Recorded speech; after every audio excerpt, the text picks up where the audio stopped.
Salut à toutes et à tous, vous écoutez First Print, votre podcast comics préféré. Back Issues est de retour avec un ensemble de chroniques de comics sortis en VF au cours des dernières semaines. Alors on enregistre cette émission, c'est le 17 juin, et donc on vous parle de titres sortis surtout en mai et début juin, avec des titres qu'on va vous recommander avec vigueur et enthousiasme, et d'autres sur lesquels on vous recommandera plutôt de passer à côté et de prendre plutôt ceux qu'on vous aura recommandé juste après. En tout cas, l'idée des Back Issues, c'est toujours de faire vivre cette culture comics qui ne représente que 6% du marché en France. Grosso modo, c'est un chiffre sur lequel on reviendra dans d'autres émissions à venir. #teasing. Mais surtout, le but des Back Issues, c'est simplement déguiser votre curiosité en vous parlant, bien sûr, de certaines parutions sur des super-héros, mais aussi et surtout de choses beaucoup plus indées, et parfois même avec des créations qui nous viennent directement de France, puisque c'est comme ça, on est curieux. Et quand je dis on, c'est pour signifier que je ne suis pas tout seul dans cette émission, puisqu'il y a également... Je vous le donne en mille, vous n'allez pas le deviner, c'est assez inédit dans le podcast. Il y a Corentin. Oh waouh, c'est incroyable. C'est moi. Qu'est-ce que tu fais là du coup ? Moi je suis venu parler de BD. Ah bah c'est super parce que, on m'a dit viens parler de BD. Ouais. Et donc je suis venu pour parler de BD. C'est justement en fait ce que je voulais te proposer qu'on fasse. On parle de BD. On y va, on parle de BD. Voilà, après cette introduction qui n'est pas loupée par rapport aux 5 autres que vous n'entendrez jamais. Eh bien, on va commencer tout de suite avec une création française justement, et on a envie de revenir sur le Doggy Bags numéro 17 qui est apparu le mois dernier. Donc au label 619 et qui est donc le dernier numéro de cette anthologie qui vivait depuis 10 ans. Et donc fuck le 17. Au sein du... bravo. Oui, super. Continue. C'était super. Hein. C'était vraiment magnifique. Ouais, j'aime bien. Donc une collection qui a vu le jour en 2011 avec son premier numéro, et dont le principe était donc de proposer à chaque numéro 3 histoires de genre, que ce soit du polar, de l'horreur, du fantastique. Il y avait vraiment de tout dans ces numéros, et donc avec des artistes qui faisaient partie du label 619, qui avaient parfois d'autres productions à côté, qui faisaient parfois qui venaient être découverts par cette anthologie. Et donc c'était une anthologie qui avait cessé d'exister à partir de son numéro 13, et qui 2 ans après en fait avait été relancée pour une saison 2 avec le numéro 14, et manque de peau. Voilà, le 17 c'était déjà la fin de cette anthologie. Alors on a appris depuis que le label 619 va aller chez Rue de Sèvres, et qu'il y aura des nouveautés qui paraîtront à partir de janvier 2022. Et dans l'édito de fin de ce numéro, Run écrivait: Doggy Bags n'est plus, mais l'esprit demeure, on se retrouvera bientôt autrement, je vous promets. Donc on espère que 2022 sera l'occasion de retrouver peut-être une anthologie de la sorte. Mais en attendant, Doggy Bags est mort. Vive Doggy Bags. Qu'avons-nous pensé de ce 17e numéro, avec 3 histoires qui font intervenir d'un côté Nico, Nicolas Martin alias Nico. Donc Nico, qui est un artiste qu'on a eu le plaisir de voir grimper de plus en plus, puisqu'il avait été lauréat de du concours de la cover à Comic Con Paris, je ne sais plus si c'était 2017 ou 2018. En fin d'année dernière, il sortait son premier album, donc qui est Horseback 1861, avec Asteda, qui est un auteur qui a aussi écrit plusieurs fois dans l'anthologie Doggy Bags. Donc là, il faisait sa propre histoire à l'écriture et au dessin. À côté, on a Florent Maudou qui était là depuis les tout débuts de Doggy Bags. Freak Squill. Tout à fait, qui encadre Alan Va. Donc, c'était de ce qu'il expliquait, c'était un ancien stagiaire. Enfin, c'était le stagiaire de Maudou, et on ressent un petit peu d'ailleurs dans le style graphique l'école Maudou, on va dire. Donc voilà, les deux qui nous proposent aussi une histoire. Et enfin, Royer et Petit Rapace aussi, qui sont donc... alors, je crois que pour ces deux-là, en fait, c'est des nouveaux venus. C'est des nouveaux... Le dernier numéro, c'était pas Ron qui supervisait ? C'est pas lui qui écrit, c'est Nick qui dessine, quoi. Mais de toute façon, la collection de Doggy Bags est dirigée par Ron, donc de toute façon il est toujours un petit peu partout par là. D'ailleurs, à ce propos-là, si vous voulez en connaître plus sur les coulisses de Doggy Bags, c'est le moment pour moi de vous teaser tout simplement quelque chose qui arrive cet été. Il y a une photo qui circule sur nos réseaux sociaux aussi depuis quelques jours, donc indice chez vous, question pour un champion de tout ça. Mais Corentin, du coup, qu'est-ce que tu peux me dire ? Comment as-tu trouvé ce dernier numéro de l'anthologie Doggy Bags? C'est pas forcément mon numéro préféré de l'anthologie, c'est pas non plus le plus mauvais, il est plutôt intéressant. J'avoue que moi, c'est un truc. Est-ce qu'il y a eu des numéros mauvais en vrai? Il n'y a pas vraiment eu de numéro mauvais, on peut se le dire. Mais c'est plus que moi, je suis un peu moins fan justement de l'école Modou de 619. C'est vrai que je suis plus fan de Bablet, Singelin et Run. En l'occurrence, d'ailleurs, Bablet encadre aussi l'histoire de Nico. Donc, et on voit un petit peu les grands patrons qui viennent du coup placer les jeunes loups. Ouais, c'est un peu l'esprit. Ouais, du coup là, effectivement, ce truc de la licorne qui rappelle un petit peu ce que moi j'aime bien dans l'esprit d'Oggy Bugs, c'est-à-dire cette espèce d'esprit un petit peu des contes de la crypte, on va dire, d'histoires souvent assez grinçantes avec une morale très pessimiste, qui font intervenir à la fois souvent des trucs de folklore ou alors vraiment des histoires qui sont inscrites quand c'est run particulièrement dans l'inconscient collectif américain. Donc là, c'est plutôt bien fichu, c'est très joli, c'est très agréable à regarder. Le premier numéro est assez numérique. Le deuxième, on est plus sur justement une sorte d'allégorie, on va dire, de la bestialité humaine, avec comme ça des espèces de manifestations de forme animale, vues par la femme d'un politicien qui ressemble un petit peu à Barack Obama. Donc là, c'est encore une fois pareil, hein, c'est très conte de la crypte, c'est très sexe aussi. C'est plus sexuel et assez sanglant. En fait, il y a un mélange de tout, parce qu'il y a une ambiance aussi un peu furie, du coup, avec ce monde avec d'hommes et de femmes qui ont une morphologie animalière, tout simplement, qui arrive. Je sais pas si c'est une allégorie. Ouais. Et tu sens effectivement ce côté un peu sulfureux que tu retrouves pas du tout dans les autres histoires. Mais justement, moi, j'étais surpris parce que en vrai, la première histoire de Nico, qui tient plus un peu presque de la fantaisie, je trouvais que t'avais pas beaucoup de fois ça en fait dans Doggy Bags en vrai, tu vois. Moi je trouvais que ça se réinventait même par rapport au style graphique, parce que Nicolas Martin a un style, bon, c'est vrai que tu peux un peu rapprocher par exemple de Simon Hutte un petit peu, tu vois, dans certains aspects. Des plages de violet aussi. Ouais, peut-être que c'est pour ça, pour la mise en couleur. Mais je veux dire que ce qui est intéressant avec ce numéro quand même, c'est de voir aussi même dans la diversité de l'offre graphique, de voir que il y a pas c'est pas forcément les dessinateurs qu'on avait l'habitude de voir ou le style qu'on avait l'habitude de retrouver par moment de façon. C'est plus l'héritage franco de Run avec les personnages à gros yeux et air un peu angoissé, les trames sur les visages et tout. Par contre, tu dis que c'est pas habituel, il y a quand même une habitude dans les Doggy Bags du twist, d'aller chercher, bon le twist oui, mais d'aller chercher des trucs qu'on croit être des mythes, etc., comme le Chupacabra, etc., pour les mettre en opposition avec la réalité. Ouais, mais je pensais plus dans le registre, parce que là, on n'est pas dans un contexte moderne, en fait. Tout à fait. Mais par contre, tu vois, encore une fois, il y a toujours l'habillage qui fait que, alors en l'occurrence, il y a une préface qui explique justement que c'est la fin. Et il y a toujours ces petits bonus qui sont là pour justement expliquer ce qu'était vraiment une licorne, comment il y a eu des massacres de Narval de Narval pour faire passer leurs cornes pour des licornes, justement, et comment on a confondu un peu plein de trucs quand on a inventé l'animal. C'est toujours aussi richement documenté, c'est toujours aussi agréable au toucher, c'est toujours une très belle anthologie. Personnellement, je trouve ça un peu dommage de s'arrêter là-dessus, entre guillemets, même si on se doute bien que ce ne sera pas la fin, en tout cas, de cet esprit anthologique pour les équipes de 6-19. Et puis c'est pas comme si ça avait été décidé à la base, et vous, comme dit, vous l'entendrez dans de futures émissions. Doggy Bags saison 2 était prévu pour aller jusqu'au numéro 26. Hein. Ouais, voilà, ça. Du coup, tu sens que c'est un peu arrêté en cours de route et que le numéro a pas l'importance, on va dire, qu'on peut avoir d'autres trucs où ils auraient pu faire venir les grands anciens et tout.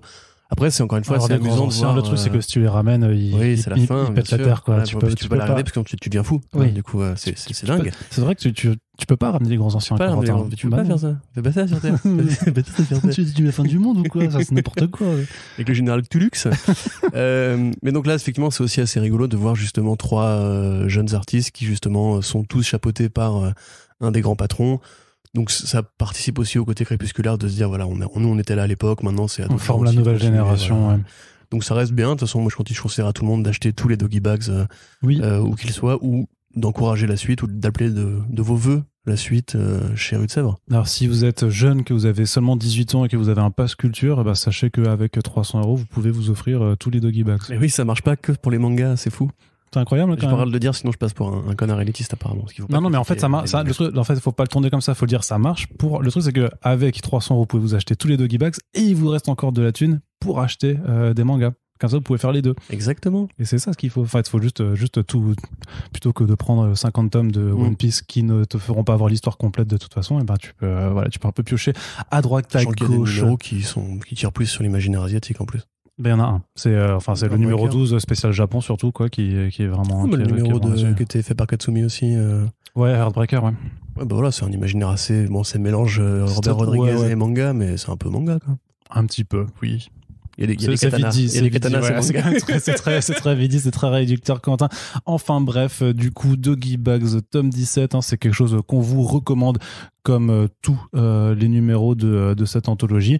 Puis là, c'est vrai qu'il y a une petite couverture où Yuck s'est amusé à faire un effet métallisé et vraiment une couverture du coup qui n'a absolument rien à voir, enfin qui est aussi très surprenante par rapport à ce que tu pouvais voir sur les autres les animaux. Tu veux dire par rapport au contenu du numéro, ok, d'accord. Non, mais même par rapport à l'esprit, tu vois, c'est pas aussi coloré d'habitude en fait, tu vois. D'habitude c'est un peu plus noir, un peu plus brosson. C'est vrai ça. Parce qu'on est plus dans le black. Dans l'horreur, dans les trucs comme ça qui font peur. Oui. Donc là ça fait peur ça, du coup, cette voix là. Oui, c'était censé être fait, voilà, c'est peur. Et du coup, c'est toujours aussi super abordable. Enfin, c'est quand même 13,90€ pour vos plus de 100 pages. Oui, même plus de 120 pages si tu veux pour faire l'argument. 120 pages. Pour faire l'argument comme ça, tu as vu que sur la couverture, il y a marqué Back to the Grave. T'as vu? Donc retour à la tombe, puisque c'est la conclusion. Bref, quelque chose qu'on vous recommande donc à retrouver au label 619. Et Corentin, on va passer à la suite. Allez. Bah oui, allez. C'est ce qu'on va faire. Tu m'as convaincu. Et on va le faire tout de suite. C'est du côté de Delcourt que l'on va avec l'une de leurs dernières sorties en indé, avec un titre qui a été publié chez Skybound à la base, donc le label de Robert Kirkman chez Image Comics. Ça s'appelle Excellence de Brandon Thomas et de Carrie Randolph, avec les couleurs de Emilio Lopez, qui dessine aussi super bien, Emilio Lopez d'ailleurs. De quoi ça parle, Corentin? Ça porte pas bien son nom. Hein, ça. Ça c'était la blague que Corentin voulait faire, puisque effectivement ce n'est pas excellent. Mais Arnaud l'a testé avant et j'ai eu un éclat de rire lointain, mais agréable. Voilà. Alors de quoi ça parle? C'est tout simplement une sorte de série qui aurait pu naître d'un algorithme des tendances 2019-2020 du cinéma. Donc grosso modo, c'est une famille, c'est différentes familles d'Afro-Américains basés aux États-Unis qui utilisent la magie au sens avec des baguettes et des pouvoirs, et qui sont là pour améliorer la vie d'autres gens, un petit peu comme The Adjustment Bureau, ou un petit peu comme quelque part comme Loki. Tu vois, voilà, c'est des gens qui interviennent dans le réel pour changer les données. La vie d'autres gens qui sont blancs, du coup. Oui, tout à fait. Non, mais il y a un propos, j'y viens. Voilà, il y a un propos effectivement, parce que c'est très très afro-américain comme série. Donc les familles en question sont toutes noires. Il y a une sorte de côté un peu Wakanda, on va dire, dans le côté afro-futuriste, afro, on va dire aussi fantasy, et un héros qui ressemble beaucoup quand même à Michael B. Jordan. Ah ouais, de ouf. Ouais, voilà, là, j'ai vu des mecs dire Paul Pogba, je vois pas exactement la ressemblance avec Paul Pogba, mais dites-nous pourquoi Paul Pogba. Et en l'occurrence, voilà, c'est vraiment un truc qui dérive de deux envies, parce que ce qu'explique Brandon Thomas dans la postface des numéros parus en VO, c'est que lui, ce qui l'intéressait, c'était justement de créer une sorte de power fantasy dans lequel pouvaient se projeter de jeunes lecteurs noirs américains à une époque où effectivement il y a des revendications sur ce sujet, il y a un manque assez évident de blockbusters, on va dire, et d'histoires de genre magique, etc., avec ce genre de personnages-là, en tout cas majoritaire. Sachant que Brandon Thomas, donc, si besoin de le préciser, est afro-américain. Carrie Randolph aussi d'ailleurs. Alors, du coup, le projet est intéressant, j'ai envie de dire, mais derrière ça, je trouve que c'est quand même très mal raconté. C'est extrêmement bavard et ça dit pas grand-chose. C'est beaucoup de construction, beaucoup de machins, de bidules, etc. Il y a une sorte d'allégorie de la souffrance ou un truc très très punitif en fait, où le héros tire toujours la gueule et où tout le monde lui met des bâtons dans les roues, etc. Et que même lui envoie chier tout le monde. Il est très antipathique, oui, tout à fait. Donc voilà, moi j'avoue que c'est un petit peu une sorte de croisement, voilà, entre Avatar, entre Harry Potter évidemment, forcément, The Adjustment Bureau, et quelque part c'est ce qui a été Bitterroot, mais en moins bien pour moi, parce que Bitterroot c'est excellent, c'est bien rythmé, c'est bien dialogué.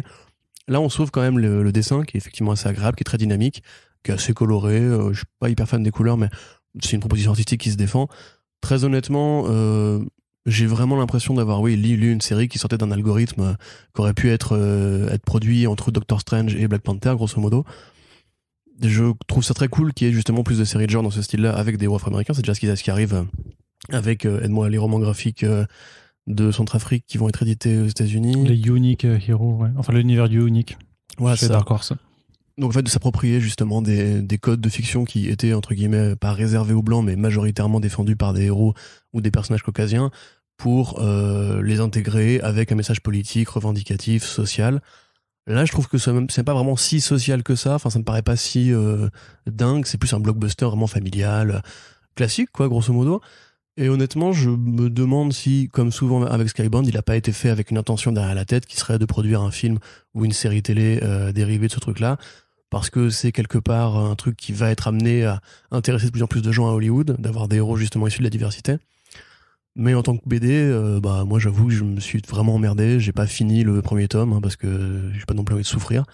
Donc non, vraiment, moi j'ai vraiment pas aimé du tout. Je trouve vraiment le personnage est hyper antipathique. Tous les personnages secondaires me cassent les couilles. C'est que des stéréotypes que t'as déjà vu ailleurs. Et honnêtement, ouais, j'ai l'impression qu'on a déjà fait mieux dans cette qualité justement de série de genre avec un message social sur l'histoire des États-Unis et des Noirs. Voilà. Ok. Tu veux intervenir, Arnaud, peut-être? Non, bah non, je vais te laisser être le méchant du podcast. Bon, ça me va très bien. Hein, non, je suis globalement d'accord avec toi dans le sens que j'ai pas non plus beaucoup aimé. Il y a un truc qui manque déjà, enfin il y a un premier truc déjà, c'est que sur les intentions, tu le notais avant sur les postfaces et tout ça des auteurs pour expliquer un peu plus ce qu'ils ont envie de faire ou pas.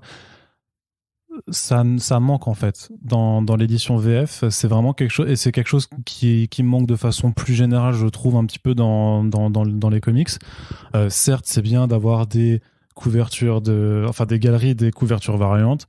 Certes, c'est bien d'avoir des textes édito avant ou après pour accompagner un petit peu, pour présenter le projet. Et là, en fait, là, il y a rien. C'est-à-dire qu'on n'a pas les postfaces de l'auteur qui expliquent. Il n'y a pas la documentation peut-être qui permet aussi d'avoir ne serait-ce que certaines clés de compréhension. Bien sûr, les baguettes Harry Potter, je les ai par rapport à d'autres qui sont plus liés, voilà, aux thématiques, aux constructions raciales et sociales aux États-Unis.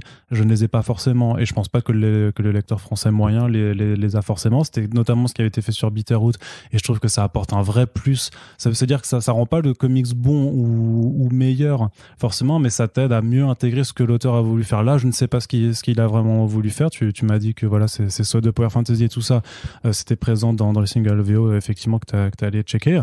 Mais même en termes d'accompagnement éditorial pur, il n'y a pas de texte de présentation. Et on va y revenir sur un autre titre Delcourt qu'on abordera juste après. Mais c'est vraiment, je pense, quelque chose qui fait défaut, parce qu'on te balance, du coup, tu rentres là-dedans. Alors bon, je trouve que l'habillage est joli, tu vois, la couverture, elle est plutôt stylée. L'effet un petit peu, il y a ça a l'air bien. Un effet de grain et tout qui est fait sur la couverture. Il y a une préparation graphique, franchement, qui donne à l'album. Mais l'esprit graphique, c'est pas le défaut de l'album, hein. C'est plus vraiment le scénario qui. Oui, c'est vraiment le scénario. Mais après, tu vois, moi, il y a des trucs que j'ai notés que je trouve intéressants, du fait que l'histoire, en fait, est pas quand même quadrillée. C'est-à-dire qu'il y a beaucoup de choses qui se passent à chaque numéro. Et parce qu'au départ, en fait, on parle, donc voilà, c'est que en fait, il y a des lignées donc de familles afro-américaines qui vivent dans une tour. Cette tour est agencée avec des castes où les gens se reconnaissent en fonction de leur puissance et de l'habit qui a une couleur particulière. Et donc, on suit en fait le fils de la lignée Dales, qui est quasiment au top, qui est la troisième lignée de cette grande tour, quoi, et qui galère de ouf en fait à développer ses pouvoirs magiques. Et en fait, au début, on t'explique vraiment que limite il y arrive pas, et que en fait c'est parce qu'il a trop les nerfs, parce que du coup son père préfère son frère qui a plus de facilité, que tu dis en fait tu vas avoir le héros rebut toujours en colère et qui est le seul sans pouvoir magique dans un monde de magie. Un truc que tu as déjà pu voir aussi plein de fois. Sauf qu'en fait, non, il a quand même des pouvoirs. Donc, il va développer. Donc, après, tu as l'initiation, hein, et il a sa première mission, et tu dis, bon, bah, ok, tu vas le suivre après pendant les 5 autres numéros sur cette première mission. Sauf qu'en fait, non, la mission, elle est réglée aussi au bout de 10 pages. Et ça passe, tu vois, et je trouve que dans ce sens-là, en fait, il se passe beaucoup de choses. Et ça a le mérite de pas se reposer, de pas faire de la décompression à tout bout de champ. Et je trouvais qu'il y avait quand même aussi pas mal d'éléments, si tu veux, dans le world building qui étaient intéressants, parce qu'on dit quand même, parce qu'au début effectivement tu dis ouais c'est cool, c'est de l'empouvoirment pour les noirs, dans le sens où on veut montrer ses héros, puis on te met quand même dans un univers où en fait s'ils ont des pouvoirs magiques et s'ils sont puissants, c'est parce qu'en fait leur seul but après c'est d'être grosso modo les gardiens de leur filleul, et les filleuls s'avère que c'est tous des blancs.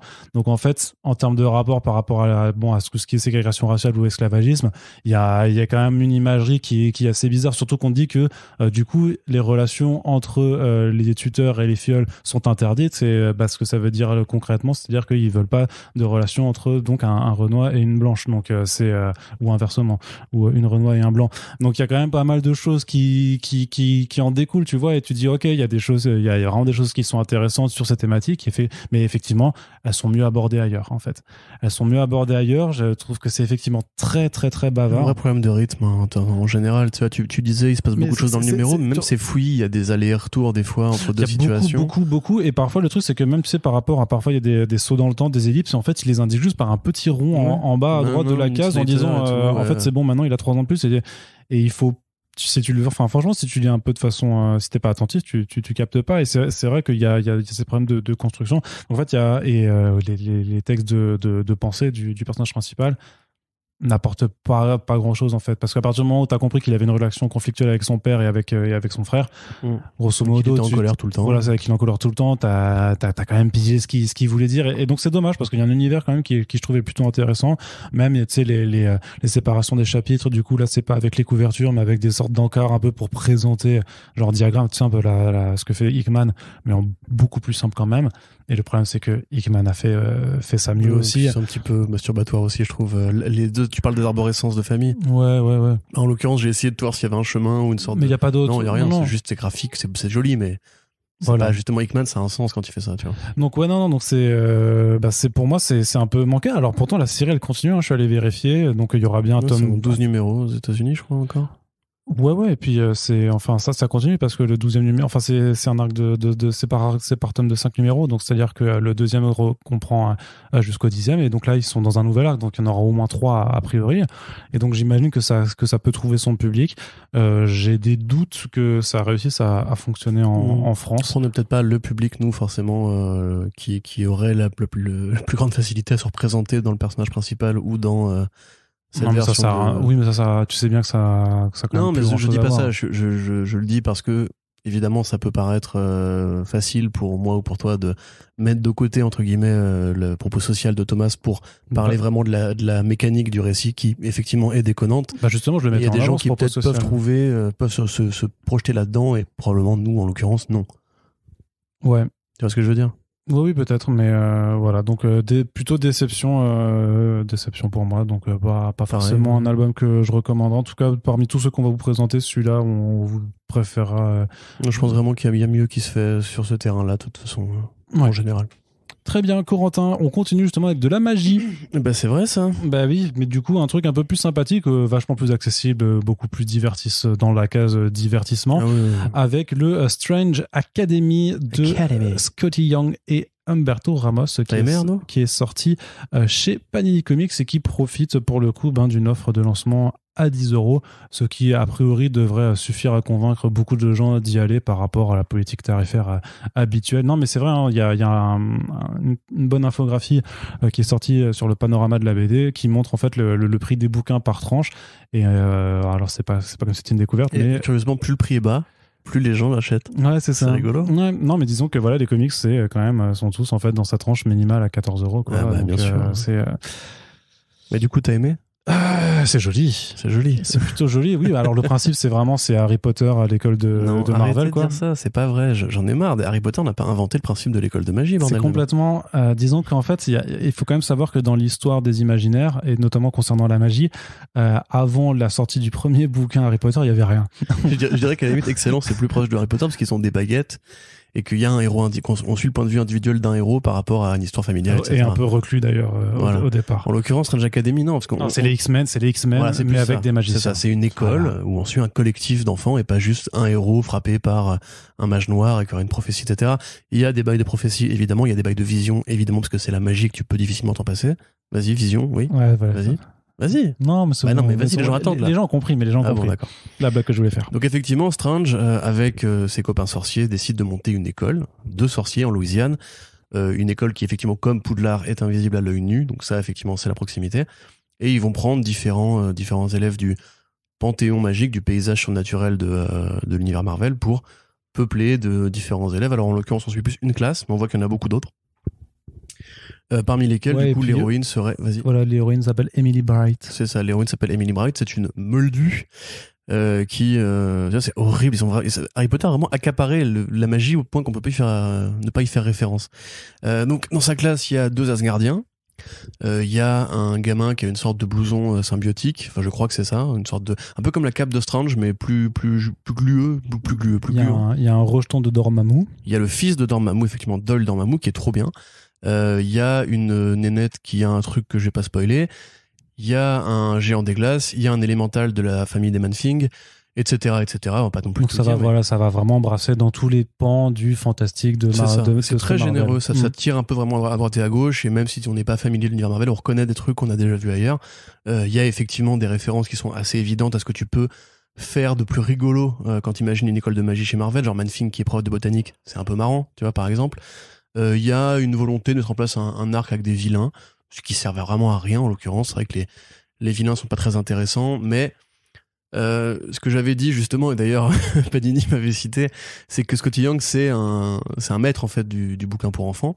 Au départ, donc Scotty Young, pour ceux qui ne voient pas, c'est un artiste avant d'être un scénariste. Il est passé vraiment à l'écriture assez de manière assez prolifique avec la série des Oz. Ensuite, il y a eu I Hate Fairyland, depuis Middle West évidemment, et là maintenant c'est considéré comme un des meilleurs scénaristes, enfin l'un des plus connus en tout cas. Ouais, il est bon. Côté. Le fait est qu'il est bon en fait à Voilà, l'écriture et aussi. surtout Hein. qu'il est grand public, il est très grand public, là où justement on a des histoires pour enfants qui sont plus typées auteurs pour enfants spécialisés.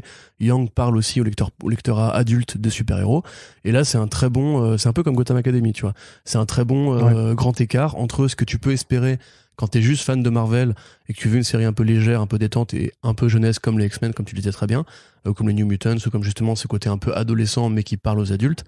Et tout est bien foutu en fait. Les interactions entre le groupe elles sont très bien foutues, c'est super léger, c'est très ludique, ça fait beaucoup de références à différents trucs que t'as déjà pu croiser dans Doctor Strange, dans Ghost Rider et tout. C'est-à-dire que t'es quand même pas non plus perdu si t'as jamais lu de Marvel. Exactement, ouais, tout à fait. Donc t'as tous les profs, évidemment, t'as Magic, t'as Wanda, t'as Loki qui fait un petit coucou. On voit plus Voodoo et Strange. Alors, en l'occurrence, ça c'est un reproche que j'aurais à faire, c'est que c'est mignon d'avoir voulu prendre le Doctor Strange du film Doctor Strange, donc qui est beaucoup plus proche de Tony Stark, qui est beaucoup plus blagueur, qui est beaucoup plus déconnant, qui est un peu le papa cool en fait, tu vois. Ce qui est logique puisqu'il doit avoir un rôle de papa cool. Mais avoir un Doctor Strange justement plus sérieux, plus dramatique, plus sombre, ça aurait pu être sympa aussi à la Dumbledore justement, tant qu'à assumer le comparatif obligatoire. Mais tel quel, c'est super cool. De David Vas-y. Copperfield qui a été créé après Harry Potter du coup. Je sais pas si tu savais. Voilà. Quoi De quoi David Copperfield, le magicien. Ah, pas le roman de Charles Dickens. Ouais. Ça a été créé après. Non, mais Charles Dickens a été créé après Harry Potter. Bien sûr, ouais, tout à fait. Tout à fait. Non, oui, David Copperfield, le magicien, du coup. Le magicien d'Oz. Comme David Blaine. En fait, parce qu'on Bah dit, oui. ce qu'on dit, c'est que Oz de Scotty Young, c'est Mais sorti évidemment. après Harry Potter. Mais Aleister Crowley aussi. Alan Moore a lu Harry Potter et il s'est converti à la magie. C'est ça. Bah, tu le savais pas. Tout le monde le sait, ça. Okay. Donc, c'est super joli aussi. Humberto Ramos qui fait un bel effort. Ah ouais, qui est très non, bien complété par les couleurs de Delgado. Qui apporte c'est vraiment pour moi c'est la couleur qui emporte ce premier volume là parce que c'est super léger, c'est super léché pardon, c'est super pop, c'est super dynamique. Il y a vraiment des jeux de combat à coups de projectiles d'énergie qui sont justement très agréables où tu comprends tout de suite en fait comment la magie fonctionne. Grosso modo, c'est de l'énergie qui se matérialise. C'est pas plus compliqué que ça.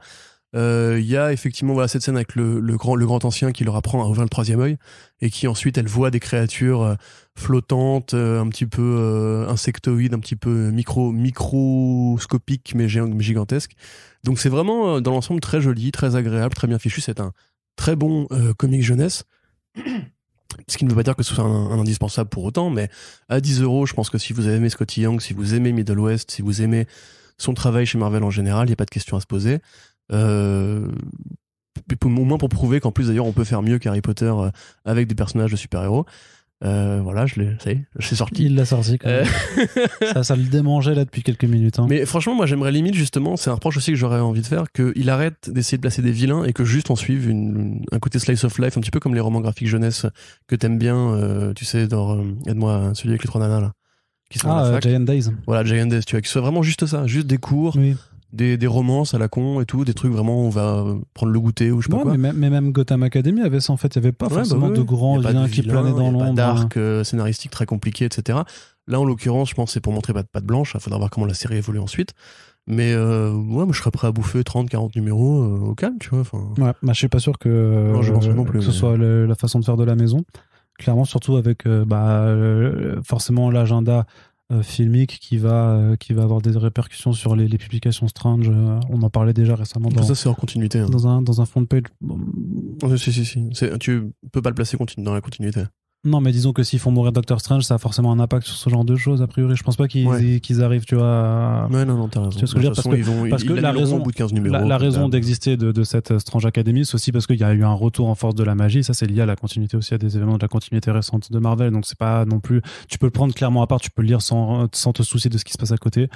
Mais j'imagine que si voilà, le film a un impact quelconque sur la façon dont Marvel gère ses publications, ce genre de titre peut être aussi touché par la chose. Mais en tout cas, voilà, une recommandation, et notamment parce qu'effectivement, c'est-à-dire que s'il était au prix habituel des 17-18 euros, tu le recommanderais quand même?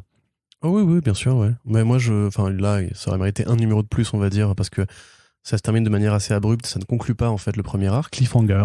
Voilà, parce qu'il manque un numéro qui aurait été un meilleur cliffhanger en fait, je vais pas le spoiler, mais vous verrez. Là, effectivement, à 17 euros, si on avait eu les 6 premiers numéros, ça m'aurait été. En l'occurrence, tout ce que fait Yang, moi, actuellement, je trouve que ça se mérite, quoi. C'est vraiment un mec qui arrive à me replonger dans l'adolescence et dans ce que j'aurais aimé lire si j'avais été ado et fan de comics à l'époque. C'est vraiment super bien. Ramos fait un super boulot. Non, pour moi, c'est vraiment un très très bon titre. Y a pas à faire de l'anti-Marvel primaire juste pour le plaisir. Non, de toute façon, c'est pas du tout la ligne de conduite chez nous, puisqu'on aime. Ça dépend. Tout. Non, mais après, oui, mais après, si c'était un album de tous les tie-ins de n'importe quel event à la con, oui, là, on ne vous dirait pas de le prendre, quoi. Mais en l'occurrence, là, ça fait partie des trucs qui sortent chez Marvel, pas forcément les plus mis en avant par ailleurs, même si effectivement, Young et Ramos, c'est quand même des noms assez porteurs, mais qui méritent, oui, bien plus le coup que, par exemple, Empire, pour ne citer que ça, par exemple. Voilà, ne lisez pas Empire, ça sert pas à grand chose. Et prenez plutôt Strange Academy à la place. Retour chez Delcourt avec un album qui parle de super-héros aussi, mais qui n'est pas vraiment, qui essaie de changer un petit peu la donne là-dessus. Ça s'appelle Furtif. C'est écrit par Mike Costa. C'est dessiné par Nate Bellegarde avec des couleurs de Tamra Bonvillain, et c'est sur une création de Robert Kirkman et Marc Silvestri. Est-ce que tu peux nous expliquer ça un petit peu? Alors du coup, c'est créé par Kirkman et Silvestri, mais c'est pas du tout lui qui rédige. Qu'est-ce que ça veut dire ça, Corentin? En fait, si je te demande de l'expliquer, c'est parce que... Je peux parler Oui, je vais te le dire. Mais si je te demande de me l'expliquer, c'est parce que Delcourt ne le fait pas. Il n'y a pas d'édito pour expliquer pourquoi c'est une création de Kirkman et Silvestri, d'où ça sort. On n'a vraiment aucune idée en fait du contexte de création de... je vais te laisser parler de la pilot season juste derrière, mais déjà pour que les gens se représentent bien qui est Robert Kirkman, c'est pas juste le scénariste de Walking Dead et de Outcast, Invincible, etc. Ce n'est pas que un scénariste, c'est un chef d'entreprise qui appartient dans le gros conglomérat de Image Comics au poste décisionnel avec Marc Silvestri, Todd McFarlane et toute la clique. Je crois qu'il est CFO ou un truc comme ça. Enfin, il a vraiment un poste décisionnel au-delà même de Skybound. Et Skybound, qui est donc sa sous-société qu'il a développée quasiment tout seul, en l'occurrence, pour exploiter les propriétés de son écurie. Donc maintenant, en fait, il veut pas être partout. Donc ce qui se fait en général, c'est qu'il développe des idées, comme Hardcore, dont on avait déjà parlé, en fait, où ils ont créé avec Marc Silvestri une idée, un principe, un projet, un concept, et ensuite ils l'ont délégué. C'est un peu comme Brit, tu vois, on en parlait au dernier front page, voilà, simplement. De Brit, qui était une série de l'univers invincible qui n'était pas écrite par Kirkman, parce que Kirkman, en fait, maintenant, aujourd'hui, est plus une sorte de capitaine de navire qui gère différents pôles en même temps. Et Furtif, effectivement, donc stealth en anglais, ça fait partie de la pilot season, donc des projets qui ont été réfléchis par Silvestri et Kirkman pour être développés dans des séries solo, quoi, qui ne sont pas liés à un autre projet, enfin un autre univers déjà en construction. Donc ils l'ont délégué à ses créateurs et voilà. Ouais, voilà, donc c'était un concept à la base de 2011 en fait. C'était Topco qui faisait ça notamment, qui avait fait plusieurs fois ce concept, où fallait présenter. Topco, c'est Marc Silvestri. Ouais, du coup, c'est pour ça qu'on retrouve son nom. Et le concept, c'était juste de proposer des pitchs de comic book qui après seraient portés du coup en série ou en mini-série. Voilà. Et donc, Stealth, ça... La raison pour laquelle ça a fini chez Skybound, c'est sûrement parce que c'est Kirkman qui a voulu mettre des billes dessus. Sachant que Kirkman, évidemment, maintenant a l'oreille des studios d'Hollywood, et de Amazon particulièrement, et de Universal aussi. Il y avait l'adaptation de Kill the Minotaur qui était prévue, la série Invincible, Walking Dead, Outcast, etc., etc. Non, je t'ai plus. C'est vrai Le film Oblivion Song, vas-y. Non, c'est vrai que Pilot Season, ça mettait en compétition du coup plusieurs pilotes et c'était les lecteurs. Round Robin, ouais. Sauf que là, c'était les lecteurs qui choisissaient et du coup, comme un peu ce qui se passe avec. Round Robin aussi, c'est les lecteurs qu'on choisit. Ouais, mais ils ont voté sans avoir forcément lu des trucs, tu vois. À chaque fois, notamment pour les premières rounds, il y avait juste les pitchs et c'est tout. Il n'y avait pas forcément beaucoup de choses, quoi. Alors, pour du coup parler vraiment de la série elle-même, donc Furtif, ça raconte l'histoire d'un super-héros qui s'appelle donc Le Furtif ou Stealth. Et qui est donc un justicier qui mène une croisade vengeresse de justice dans Détroit. Dans Détroit, effectivement, depuis les années 80, donc depuis 1980. Alors au départ, on peut spoiler quand même le premier numéro, j'imagine, pour que le principe soit quand même assez établi. Oui. Voilà. Donc au départ, on pense que c'est un journaliste qui s'appelle Tony, qui est donc un jeune homme noir de Détroit. Et en fait, on s'aperçoit au fil du numéro que non, c'est son père qui justement est atteint de ce qui ressemble fort à un Alzheimer.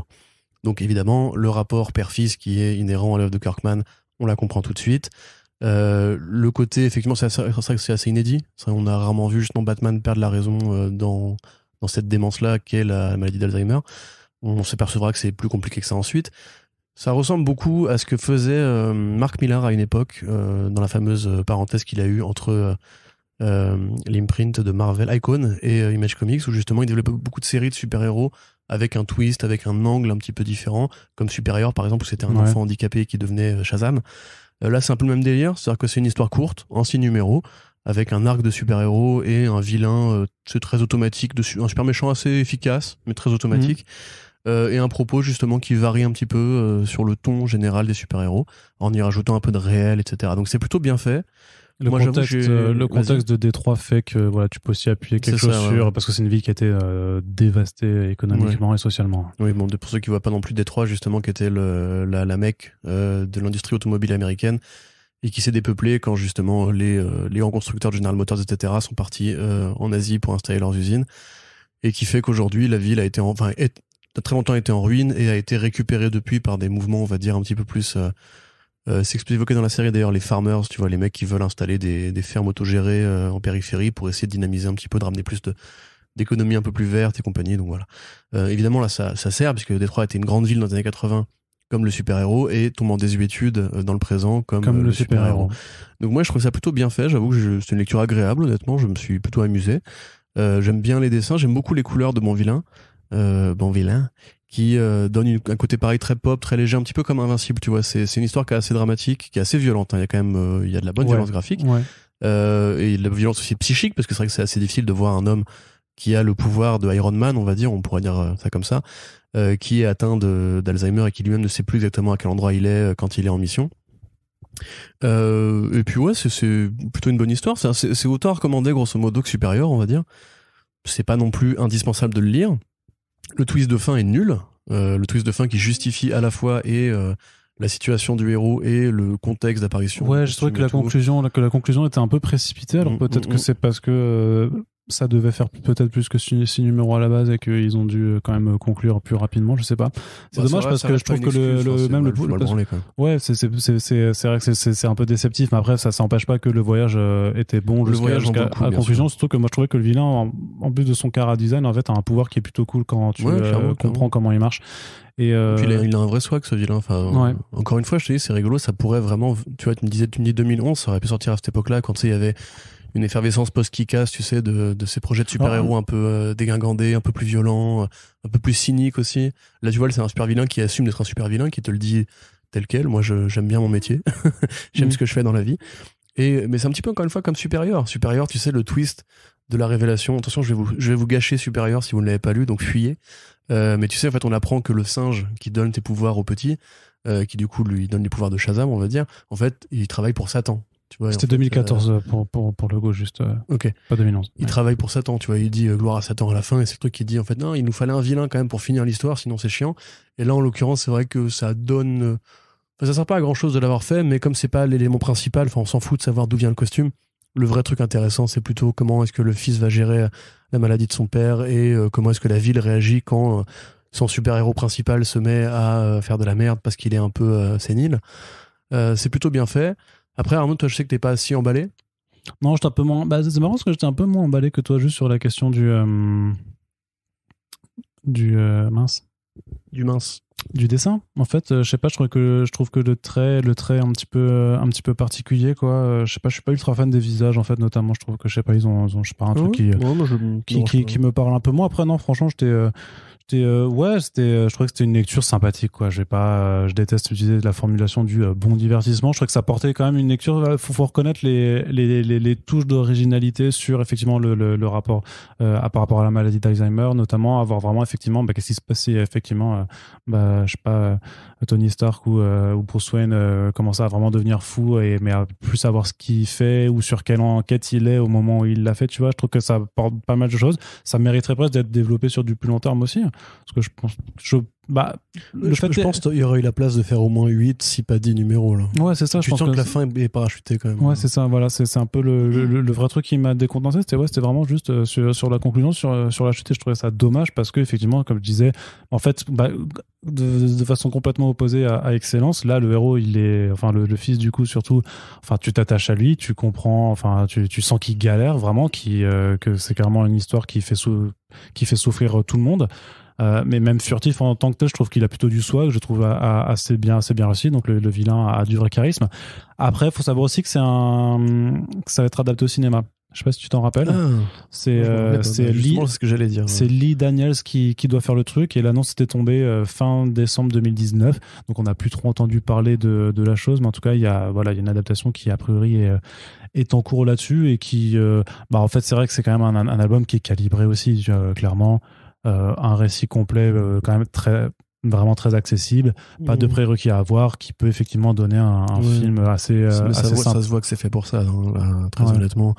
Juste, en fait, c'est comme, encore une fois, je veux pas comparer ce qui est pas comparable, mais il y a vraiment un côté Mark Millar chez Robert Kirkman, ne serait-ce que parce que c'est les deux auteurs les plus adaptés actuellement. Skybound, ouais, Skybound et Millar World sont les trucs, c'est des usines à adaptation, mais là, c'est clair que tu vois le synopsis et tu te dis, ah tiens, ça pourrait faire un film marrant, tu vois.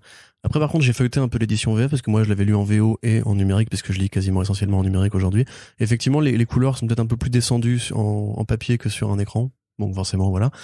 Mais il y a quand même des bons flex, je trouve, au niveau du découpage. Il y a les scènes de fusillade, par exemple, sont assez plutôt bien rythmées. Quand il y a de la violence, tu vois, quand un personnage particulier se prend une balle dans la tête, tu vois, c'est original la façon dont il le représente. Tu vois, il fait une sorte de cloque. Alors, sur la tempe droite, comme pour dire que la balle s'est arrêtée, aurait éclaté à l'intérieur, tu vois. Évidemment, c'est pas, je dis ça comme si c'était, incroyable. Mais tu vois, c'est des petites idées par-ci par-là qui font que, je sais pas exactement à combien c'est vendu, mais évidemment, mais. C'est 15,95 €. Voilà, à 15,95 €, je dirais, si vous partez en vacances cet été, et que vous voulez un truc pour vous occuper sur la plage. Moi, je trouve que ça fait carrément le boulot. Et en tant que tel, je suis content qu'au moins il y ait eu une fin, parce que tu vois, on pourrait comparer ça à Outer Darkness de John Layman et Afu-Chan, qui justement était aussi un projet de Skybound qui a priori été développé pour devenir autre chose et qui a été annulé trop vite. Et en l'occurrence, du coup, on finit sur un affreux cliffhanger. Ouais, et puis pour le coup, Outer Darkness c'était très bien écrit et hyper bien dessiné. Non, mais c'était beaucoup mieux, on est d'accord. Lisez quand même Outer Darkness si vous avez l'occasion de le faire. Si vous aimez Warhammer 40 000, c'est pour vous. Mais en l'occurrence, dans ce côté un petit peu Millar World, on va dire dérivé, furtif, la fin est mauvaise, mais c'est pas une mauvaise BD. Voilà, très bien. On continue et on repasse du côté de Panini Comics avec Fantastic Four Antithèse, un récit de Mark Waid et Neil Adams, Corentin. Ouais, en l'occurrence, on est plus du côté, encore une fois, hors continuité. Là, on se replace dans l'ancienne, dans une vieille temporalité, en fait. Tout à fait. C'est clairement la temporalité Ditko Lee Sinot, on va dire, de l'époque où le cosmique était vraiment roi.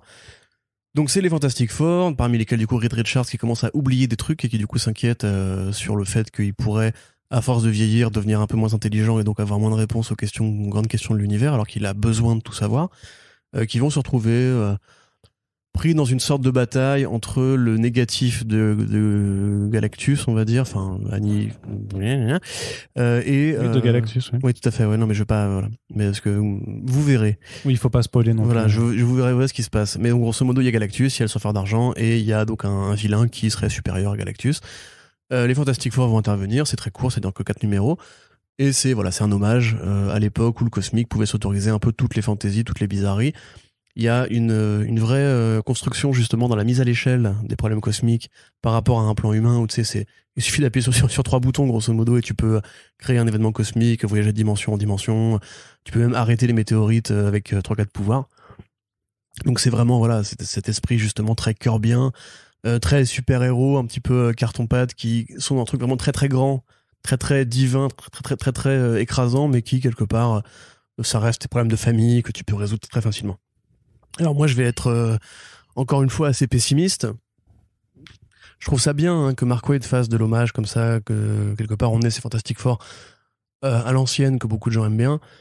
Moi, j'avoue, je suis pas extrêmement fan du truc. J'aime bien ce que fait Adams. En l'occurrence, tu me parlais du coup de l'encreur qui a changé.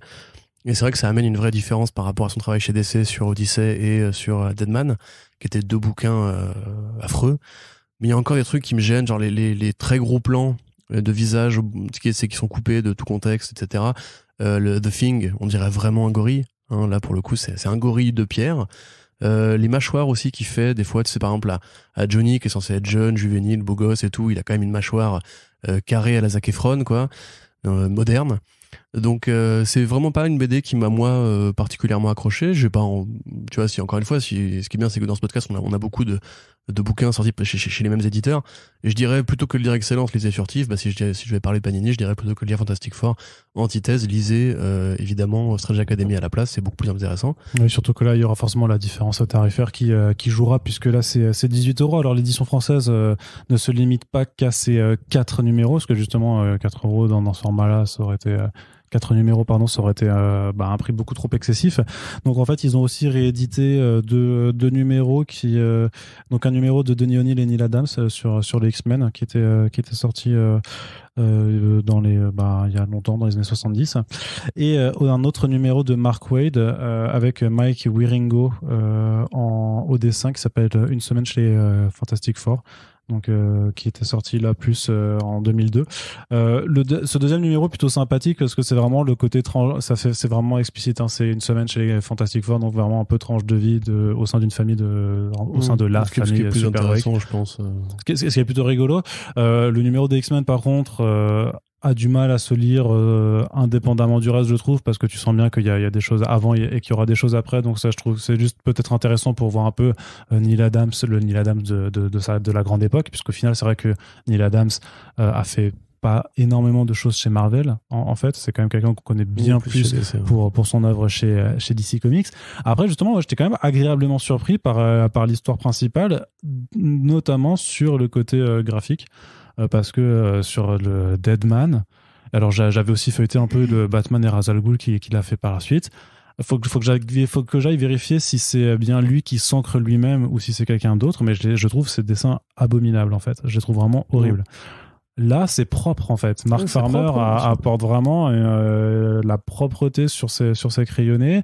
Je trouve que en termes de mise en scène et de grandiloquence, justement, ça va un petit peu dans tous les sens, mais vraiment dans le bon sens du terme, dans le sens où on est dans du cosmique et on s'embarrasse pas un petit peu de chercher à avoir une forme de cohérence spatiale, parce que justement, non, là, c'est pas trop, on est dans l'espace, on a des bidules de forme bizarroïde, il y a des traits d'énergie dans tous les sens et tout ça, mais ça se tient quand même. Je trouve que Mark Waid est quand même assez solide dans la façon dont il raconte cette histoire. Et si vous aimez bien les Galactus et les êtres ultra puissants et le gigantisme, les costumes argentés aussi. Ouais, voilà, vous en aurez un petit peu pour votre argent. Donc c'est une histoire qui se lit vraiment sans prétention. Ça a pas vocation à retourner les Fantastic Four. Ça a vocation surtout à juste se faire plaisir un petit peu en invitant Neil Adams quand même, qui est plutôt jeune maintenant, à se faire un peu plaisir sur ces héros iconiques de la maison Marvel et sur l'univers cosmique. Donc voilà, parce que en l'espace de pas beaucoup de numéros, il arrive quand même à jouer avec des très grandes figures du cosmique de chez Marvel. Mais effectivement, limite, j'aurais préféré qu'ils en fassent une édition plus petite et la tarif un peu moins cher, tu vois, et présenter ça vraiment pour ce que c'est, limite un message. Ce genre de bouquins, ils sont aussi faits pour célébrer les sous-entendants de Marvel, parce que ils reviennent à une sorte de point d'origine, à une façon d'écrire qui ne se fait plus aujourd'hui. Adam, mais le truc, c'est que c'est du passé. Dans ce cas, c'est bâtard parce que tu le fais dans le format habituel, alors que c'est soit tu le fais dans un. Franchement, en vrai, vu qu'il y a que 4 numéros, ça pouvait facile à le tenir en soft cover. Tu faisais un soft cover un peu plus que tu posais à bas prix, et je pense que ça s'est coulé vachement plus facilement sur les noms. Ou alors tu faisais une plus grande édition à la limite pour mettre en avant les planches de Adam, c'est tout ça. Mais bon, je sais pas non plus qui ça fait encore forcément. Non, il y a quand même Adam, c'est quand même une grande vedette. Ouais, mais le vieux Adams, tu vois, le Adams récent, je sais pas. Moi, je pense qu'il a encore des fans. Hein. Ouais. Non, mais il a encore des fans, mais je sais pas si vraiment vendre une grande édition pour dire les planches de Adams actuelles en grand format, je suis pas sûr que ça marcherait. Mais du coup, je trouve que là, il est coincé dans le format habituel qui réussit pas du coup à transformer le rapport quantité / qualité / prix pour un truc assez optimal. Ouais, je suis d'accord. Donc voilà. Donc pas forcément le truc que je recommanderais de toute la sélection, quoi. Pareillement. C'est bien, Corentin. Je vois qu'on est clairement dans le débat et dans la confrontation. Ça me fait très plaisir. J'ai pas choisi les titres que tu as voulu mettre en avant. C'est vrai. C'est vrai que tu n'as pas choisi, Corentin. Non, mais après, honnêtement, moi, ce que j'ai dit, je pense que ça s'adresse à plusieurs petites niches de fans, en fait. À la niche des fans de Mark Waid, qui achètent tout ce que fait Mark Waid, la niche des fans de Neil Adams, soit au présent, soit au passé, et la niche de cette écriture très poussiéreuse de Marvel, où justement tout peut se passer d'un numéro à l'autre en termes de cosmique et tout, où t'as un côté très ludique et compagnie. Moi, je suis pas dans ces niches-là. C'est-à-dire que j'aime bien lire des trucs passés, mais ramener du cosmique au présent, en tout cas de cette façon-là, avec ce trait-là, et aussi rapidement, tu vois, parce que 4 numéros, il se passe pas grand-chose. Enfin, il se passe beaucoup de choses, mais il se passe pas grand-chose concrètement. Moi, j'avoue que ça m'a pas emballé plus que ça. Et limite, je trouve que Mark Waid n'est pas non plus. Mais Mark Waid, en fait, il y a ces dernières années, c'est pas extraordinaire. C'est pas dingo, quoi. Je trouvais mieux sur son Archie, tu vois, par exemple.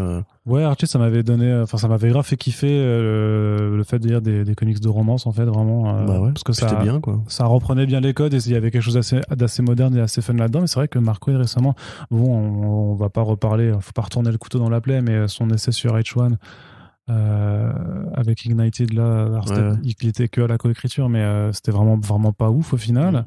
Doctor Strange, c'était pas terrible non plus. Il faut que je rattrape son Captain America et puis je sais plus trop ce qu'il a fait d'autre chez Marvel récemment, mais effectivement c'est pas le meilleur. Les Champions aussi qui étaient sympathiques, mais c'est pas non plus une révolution. Donc ouais, c'est plus le Mark Waid de Kingdom Come, quoi. Mais tout le monde a droit à une petite pause. Oui, peut-être qu'il il faut qu'il se repose un petit peu et il avait aussi plein de bails à la con de procès en fait avec des sales types du Comics Gate. Ouais, Richard Semeyer qui lui avait intenté un procès, tout ça, il avait dû faire une levée de fonds pour essayer de payer les frais d'avocat et tout ça, c'était assez c'était pas très agréable. Non, c'était vraiment pas très agréable là entre 2017 et 2019 2020, c'était vraiment pas très agréable pour lui, quoi. Donc peut-être que ça a pu avoir aussi un impact un petit peu, je ne sais pas. En tout cas, voilà, suivez nos recommandations ou pas. On continue toujours du côté de chez Panini, mais avec un album un peu particulier. Ça s'appelle Little Marvel AVX, donc Avengers versus X-Men Little Marvel. C'est écrit et dessiné par qui donc? Scotty Young. Par Scotty Young, dont on vous parlait juste avant. Et justement, à la base, en fait, c'est une mini-série en 4 numéros qui était publiée en parallèle de Secret Wars. En fait, c'était vraiment un des nombreux tie-ins parce que sur le Battle World, donc il y avait plein de réalités différentes qui cohabitaient. Et là, c'est vraiment, on est dans la réalité Little Marvel, quoi, donc qui sera un peu comme les Little Gotham pour ceux qui connaissent chez si DC. je peux du coup expliquer, en fait, ça, c'est un concept de couverture variante qui avait été développé par Young, justement. Oui, d'accord. Il y a une dizaine d'années à peu près. Donc c'était les Marvel Babies qui faisaient différents variantes dessus. Il y avait notamment une très bonne Galactus qui en fait mangeait un bol de céréales. En fait c'était la Terre. Tu vois, c'était super rigolo. Il y a plein de trucs comme ça qui étaient super cool. Et à l'époque de AVX, justement, il avait fait une variante Marvel Babies pour le numéro 1 et je crois pour le numéro 2 aussi, qui d'ailleurs à l'époque Comics Blog avait couvert. Donc a priori ils ont peut-être dû se dire c'est mignon, les gens aiment bien, faisons-en une petite série. Voilà, donc c'est vraiment une déclinaison en fait dans un univers très enfantin où justement tous les personnages ont ce style de Baby et Marvel. Après peut-être que ça origine aussi des X-Babies et ce genre de trucs, tu vois, que ça dérive un peu de ce genre de concept où en fait du coup les Avengers et les X-Men ont tous des gueules de gamins. Ils passent leur temps à se battre et justement c'est vraiment le concept de reprendre l'histoire de Avengers versus X-Men. Alors à la base c'était pour des questions de Phoenix qui revenaient, qui étaient trop dangereux et du coup il fallait s'affronter pour savoir parce que non mais t'es pas obligé de raconter AVX, les gens s'en foutent de AVX, tout le monde a oublié AVX, c'est vrai mec. Je pense que c'était un petit peu le chant du cygne de Bendis à l'époque. Hein. Ouais. Mais le pire, c'était les numéros aussi, je crois. Avec, tu sais, il y avait des numéros de tie-in où c'était juste des affrontements justement d'un Avenger. C'est nul à chier. C'est l'époque où Marvel commençait à entrer en phase de récession créative, en fait. Parce qu'il y avait eu Fear Itself aussi à cette époque-là, qui était vraiment. Après, il y avait eu AVX qui devait être, et en fait, non. Et après, il y avait eu d'autres événements vraiment, et c'est là que ça commençait à tourner en rond assez méchamment. Ouais, parce que là, ça tourne plus en rond du tout. Non, c'est fini là. Là, tout va bien. Là. Ouais, tout est parfait. Et Donny Cates, ça y est, il est arrivé, là, tu vas sauver tout le monde. Il y a Donny Cates et Ali Wing. Donc, oui, donc ça reprend vraiment cette histoire de les Avengers et les X-Men qui se mettent sur la tête, mais pourquoi c'est plus pour des questions de mecs qui sont dans la rue qui veulent un hot dog enfin qui veulent quelque chose à manger et les Avengers et X-Men se disputent parce qu'ils disent ouais non moi à mon stand il y aura la meilleure bouffe quoi et puis ça finit forcément en baston et puis ce qui se passe en fait dans cette BD c'est qu'il y a deux jumeaux qui arrivent donc Zachary et Zoé et les Avengers et les X-Men veulent tout faire pour qu'ils rejoignent leur rang puisque avoir des jumeaux c'est trop cool puisque voilà il y a un bail historique avec les jumeaux dans l'univers Marvel donc forcément ils ont envie de les avoir pour eux et donc ils vont faire des séances de présentation de leur pouvoir, ils vont leur présenter leur QG respectifs pour à chaque fois tenter de les attirer chez eux et de leur dire c'est qui est-ce qui a la meilleure équipe, c'est les Avengers ou c'est les X-Men et forcément à chaque fois ça se termine en grosse baston, puis il y a d'autres personnages qui interviennent par exemple où ça va vous dire mais pourquoi vous voulez aller chez les Avengers et les X-Men, regardez nous on est les gardiens de la galaxie, c'est vachement plus fun et tout ça, enfin il y a vraiment c'est très léger du coup, c'est hyper fun, en vrai c'est super marrant, ça dure pas très longtemps donc c'est 4 numéros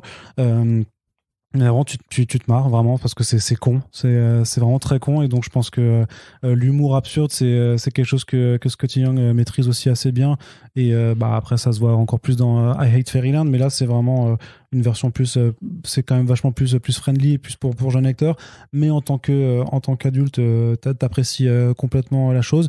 C'est traduit par Jérémy Manès qui du coup s'est fait plaisir clairement sur certaines répliques sur certaines phrases, il place même un kikou dedans à un moment donc ça c'est quel bel hommage, c'est ça, merci Manès. Complètement je l'ai complètement pris personnellement évidemment avec mon égocentrisme habituel mais enfin voilà donc il y a de la punchline à toutes les phrases, ça fait des blagues forcément sur vraiment ça fait des blagues référencées par rapport à des événements qui ont lieu chez Marvel donc quand t'es un lecteur aguerri on va dire que tu comprends d'autant plus mais même quand tu connais pas en vrai c'est juste très très didactique, ça te tu pourrais même presque te dire que c'est un guide des personnages en fait, c'est un mini guide de personnages mais façon humoristique donc vraiment c'est et pour le coup c'est une édition un peu particulière parce que ça sort dans la gamme Marvel Kids de Panini donc c'est vraiment des albums qui sont présentés en format comme du franco-belge en fait, comme des albums de BD mais je sais pas les Garfield les trucs comme ça donc c'est un peu plus épais par contre parce que c'est pas du 48 pages forcément. Oui Corentin tu voulais moi termine ton truc, je voulais juste intervenir après.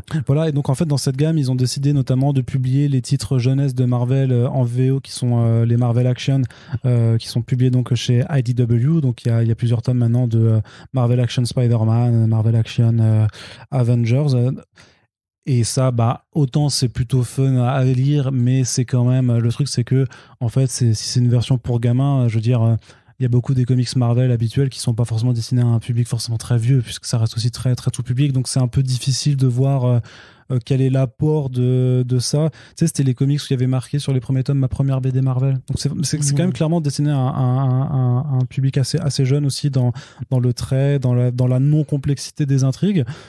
Mais de la même façon qu'ils avaient proposé dans cette gamme l'album Spider-Man et Venom double peine, tu sais, de Mariko Tamaki et Guri-Hiro, qui est aussi super, super chouette.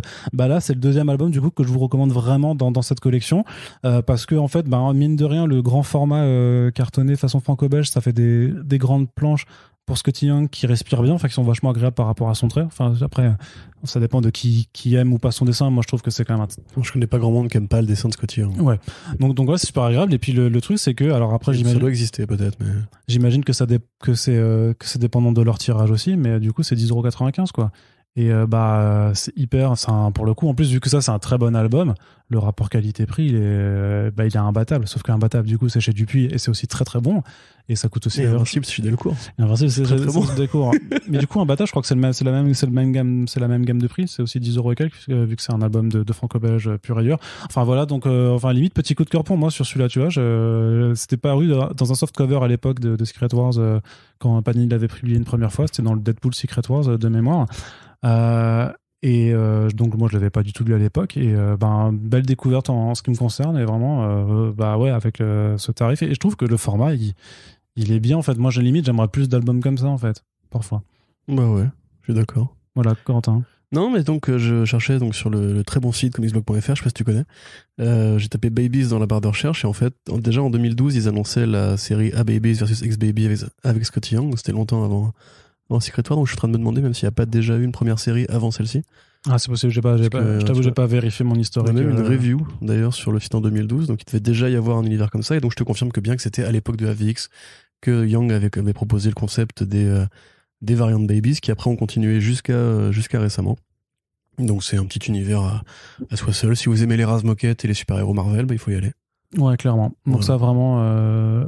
Vraie recommandation. Donc ce qui est bien, c'est que du coup avec ces offres ou ce genre de tarifs, pour 20 balles là tu peux prendre le Little Marvel et le Strange Academy. Du coup c'est Scotty Young aussi le dénominateur commun. Donc voilà, un auteur de toute façon qu'on vous invite à suivre de façon assez générale. Pour petits et grands. Pour les petits et grands. On continue, Corentin, avec quelque chose qui n'a absolument rien à voir. On est quasiment même plus dans la fiction puisque c'est de la BD documentaire. C'est un titre qui s'appelle Robinson à Pékin. Donc c'est écrit par le journaliste Éric Meyer et c'est dessiné par Aude Massot et c'est sorti en fait dans la collection Urban Graphique d'Urban Comics. Donc c'est vraiment leur collection de romans graphiques et de BD qui essayent vraiment de faire les choses différemment. Alors ils avaient sorti par exemple le très bon AD After Death de Scott Snyder et Jeff Lemire. Ils avaient également sorti le Joe Shuster aussi, qui était une biographie de Joe Shuster du coup hyper belle et hyper touchante sur les co-créateurs de Superman. Et donc là on a vraiment une BD donc Robinson à Pékin. En fait Éric Meyer c'est un journaliste qui a vécu 32 ans en Chine, qui a débarqué en 87 à Pékin en tant que correspondant étranger. C'était le premier correspondant freelance français à être là-bas, pigiste. Et du coup, il raconte comment il a pu s'adapter à cette vie et surtout que en 1989, il a assisté au mouvement des révolutions étudiantes et il était à la place Tiananmen quand le gouvernement chinois a décidé de réprimer dans le sang ces mouvements contestataires. Pour en connaître plus, je vous invite très fortement à écouter le podcast The Pulse, donc le volume 2 numéro 3, fait en compagnie d'Éric et de Aude, qui était vraiment du coup axé sur la thématique comment raconte-t-on le journalisme en bande dessinée, donc qui permet à la fois d'ouvrir un peu les portes, puisque c'est vrai que The Pulse on fait sur le podcast, enfin c'est sur le journalisme culturel, là c'était une approche différente, c'était sur le journalisme en culturel on va dire, mais donc voilà, ça dure que 1 heure, d'ailleurs c'est presque trop court je pense, parce qu'en vrai quand tu as vécu 32 ans en Chine et que tu as vu l'évolution de la Chine de 1987 à 2010 passé, c'est ouf. En vrai, je pense que la transformation de cette société, de la ville et tout ça, je pense qu'il y a énormément de choses à raconter. D'ailleurs, c'est ce que fait Éric dans son propre podcast qui s'appelle Les Chroniques d'Éric. Mais donc voilà, bref, écoutez The Pulse, il en a besoin. Les audiences sont pas non plus incroyables par rapport à celles qu'on peut avoir sur nos autres podcasts et je pense que vraiment ça peut vous intéresser. Et donc aujourd'hui, Corentin, on va juste quand même parler de la BD un petit peu, dire ce qu'on en a pensé. Tu t'imagines bien que mon avis est un peu biaisé vu que j'ai interviewé les auteurs, mais à la base, si j'ai voulu le faire aussi, c'est parce que la BD m'a plu et que j'avais envie d'en parler. Mais toi, peut-être que tu es moins porté sur l'exercice du roman graphique comme ça, un petit peu documentaire. Corentin, dis-moi un petit peu comment tu as trouvé tout ça. Je sais pas si je suis moins porté par l'exercice. J'avais bien aimé la BD je m'étais noté, de Sarah Gilden, Tout comprendre sur Israël en 60 jours ou moins, qui était d'ailleurs un autre récit un petit peu justement d'expatriés qui arrivent en Israël et qui raconte un petit peu comme le fait Eric la vie sur place, les disparités culturelles et locales et politique et sociale évidemment. Et t'avais lu dans la combi de Thomas Pesquet ou pas Non, j'ai pas lu dans la combi de Thomas Pesquet. Ça, je te recommande, c'est hyper drôle en plus. C'est vrai ? Ouais, du coup, c'est quasi documentaire aussi parce que c'est vraiment Thomas Pesquet qui raconte ces trucs-là. Tu me le prêtes ? Je ne l'ai pas, c'était Lise qui l'a. Si tu connais un mec qui l'a, parce que Thomas Pesquet. Écoutez, parmi celles et ceux qui nous écoutent, si vous voulez bien prêter dans la compte de Thomas Prêtez-moi Pesquet plein de bouquins à Corentin. et de l'argent. Voilà. Par contre, Donc, faites gaffe parce qu'il les garde pendant 8 mois. Il voulait donc voilà. exact. C'est un petit peu relou. Donc pendant 8 mois, tu dis? Ouais, tu peux continuer à compter. Ouais. Donc oui, c'est un exercice que je trouve intéressant, ce qui est très différent de ce que nous on couvre actuellement, enfin en général sur First Print, puisque c'est plus de la BD, comment dirais-je, c'est même pas forcément de la BD franco-belge, enfin c'est illustré comme du franco-belge, ça ressemble vraiment beaucoup à ce qui peut se faire en franco-belge à différentes échelles, on va dire, de BD relativement réalistes, oui. Encore que Scott McCloud, tu vois, un style qui se rapproche un peu avec ses personnages, par exemple, tu vois. Ouais, mais il y a un rapport différent à la construction narrative, au fond, qui sont souvent assez légers, etc. Là, c'est de la tranche de vie pendant un bon 2/3 de numéro jusqu'à l'événement de Tiananmen, où on voit un petit peu justement comment s'organise cet accueil sur place, la difficulté qu'il peut rencontrer vis-à-vis des autorités chinoises, vis-à-vis de simplement du fait d'être un Français à l'étranger, d'évoluer dans des cercles d'expatriés, de trouver aussi des locaux qui sont très très gentils, très sympathiques. On voit qu'il est vraiment amoureux de ce pays et qu'il a pas envie justement de porter un regard trop critique. Enfin, il y a l'émerveillement, je pense, de l'expatriation au départ qui fait que tout est nouveau, tout est frais, tout est beau. Mais il le dit dans The Plus que tu n'as pas écouté, alors si, on enregistre ça. Démarré. Voilà. Mais il dit quand même que il adore le pays, sa culture, sa civilisation. Il est beaucoup plus critique sur le gouvernement. Mais c'est vraiment deux choses en fait qu'il a pas pu, qu'il ressent pas au jour le jour. De toute façon, tu peux pas faire 32 ans de vie dans un seul bouquin, surtout que là, on est vraiment dans la Chine post-Mao, où justement il y a beaucoup de transitions qui ont tenté d'être amorcées. C'est quelque part justement assez intéressant en fait de lire ça aujourd'hui, puisque la Chine de Xi Jinping n'est pas du tout la même. À l'époque, il y avait l'espoir d'une démocratie, ce qui est un peu moins le cas aujourd'hui. Il n'y avait pas encore autant de massacres. C'est vrai que Tiananmen est un petit peu enfin si, il y avait beaucoup de massacres, mais c'était très différent. Tiananmen était un petit peu le début d'une longue série de façons d'envoyer l'armée pour étouffer un mouvement de contestation, et ça continue encore aujourd'hui avec Hong Kong, etc., et les Ouïghours. Donc c'est quelque part assez frais, je trouve, étonnamment. Il y a un côté vraiment très léger. Enfin, j'aime beaucoup la relation qu'il dépeint avec sa femme. Voilà, ils vont avoir un petit. Il y a vraiment ce côté. Ouais, ils sont pas forcément à leur place, mais en même temps tout leur paraît très doux, très très chaleureux, très confortable. Je trouve qu'on voit peut-être un peu moins justement la partie journalistique concrète, c'est-à-dire que c'est décrit à plusieurs endroits, mais on le voit plus vivre que travailler et interroger, on va dire justement avec ce regard occidental, la façon dont les médias chinois justement font leur travail à eux. Mais après, je pense que c'est aussi à la fois et une biographie de sa propre existence, et aussi son rapport avec cet événement précis qui était le massacre de Tiananmen. Puis il a écrit des bouquins à côté. Voilà, en plus j'allais dire, s'il a un podcast et s'il est journaliste, il a eu l'occasion d'exprimer ça ailleurs. Donc je comprends très bien que ce soit pas forcément la démarche. Moi, tel quel, je dirais, si vous êtes curieux, effectivement, de cette vie d'expat ou de ce passé chinois, pas forcément glorieux, mais plus léger, plus doré, on va dire, que le présent. Ça se lit carrément. J'aime beaucoup le trait de la dessinatrice, dont tu viens de m'appeler le nom. Aude Massot. Aude Massot, voilà. Qui effectivement fait un truc qui ressemble beaucoup. Enfin, c'est facile de voir des correspondances graphiques avec des BD justement d'auteurs de carnets de voyage, etc. On voit un petit peu aussi, je sais pas moi, du Satrapi sur les chroniques qu'elle faisait en Iran et tout. Donc c'est vraiment super cool. Je sais pas si ça parlera à notre auditoire, on va dire, mais comme tu disais, on est là pour vous ouvrir les esprits. Je crois que les gens qui nous écoutent sont plutôt curieux quand même en général. Eh ben soyez curieux, feuilletez-le, Didier, voyez si ça vous parle. Ouais, et puis pour le coup, donc c'est une édition, c'est un plus grand format, hein, c'est vraiment un très grand format. C'est un très grand format avec voilà une fab qui est plutôt jolie. Ça, c'est un bel album. En tout cas, c'est 25 €, donc c'est aussi un prix, je trouve, par rapport à la gueule du bouquin qui est quand même assez abordable, quoi, clairement. Donc c'est une créa de Urban. Et ça, c'est une créa, ouais. Voilà. C'est une créa sous le label Urban Graphic, donc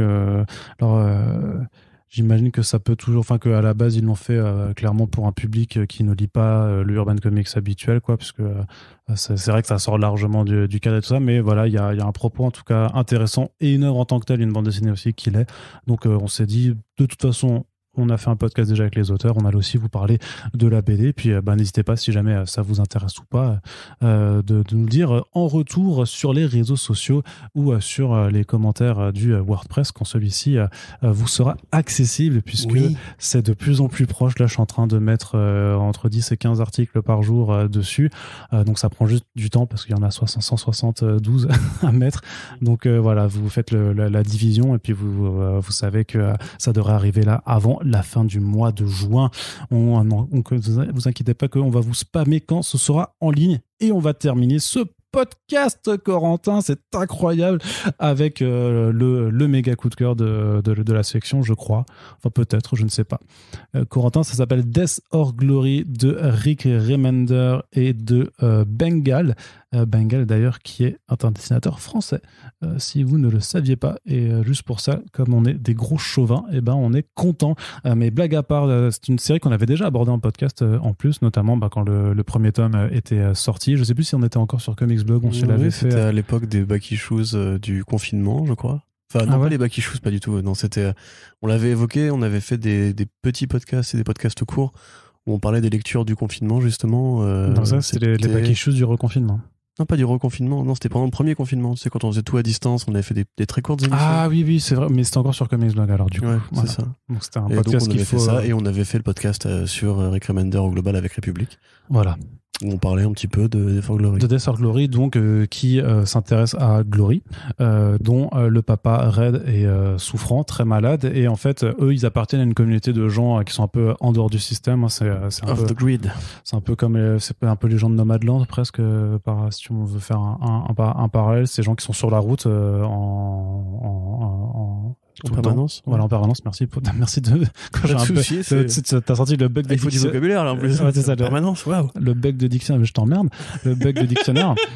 Et donc, qui en voulant en fait faire un casse pour avoir de quoi payer les sous pour l'opération de son daron, en fait se retrouver complètement mêlé à un trafic horrible d'êtres humains qui alimente en fait un trafic d'organes grosso modo, et donc le premier tome se conclut un peu sur une forme sur une course poursuite, puisque Glory a piqué la cargaison d'êtres humains, en tout cas de deux êtres humains particulièrement, donc de Pablo et sa sœur, qui intéresse le grand méchant, un certain Monsieur Mime, lui-même aux commandes d'un autre commanditaire.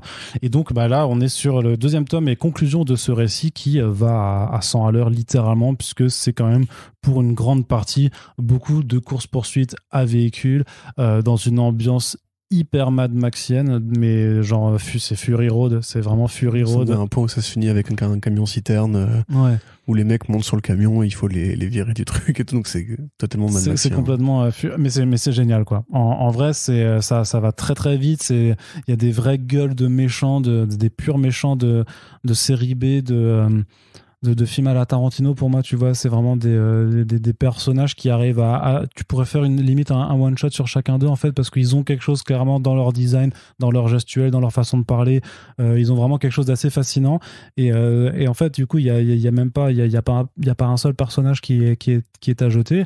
L'histoire reste touchante, hein, puisque ça reste quand même une fille qui fait tout pour aider son papa malade. Et bon, si vous connaissez Rick Remender, vous savez que son papa aussi a été malade, donc vous comprenez la dimension assez personnelle de ce genre de récit, de cette course effrénée pour essayer de sauver son daron. Et donc voilà, donc un bel habillage de personnages, une intrigue qui va sans l'heure, c'est très violent aussi quand même, c'est particulier. Et d'ailleurs c'est pour ça qu'il faut dire aussi un grand bravo à Bengal pour la mise en scène, parce qu'il y a vraiment il réussit si tu veux, à décortiquer en fait, à placer ces instants d'hyper brutalité au sein de séquences où elles apparaissent vraiment en full frontal, on va dire, dans le sens que tu fais oh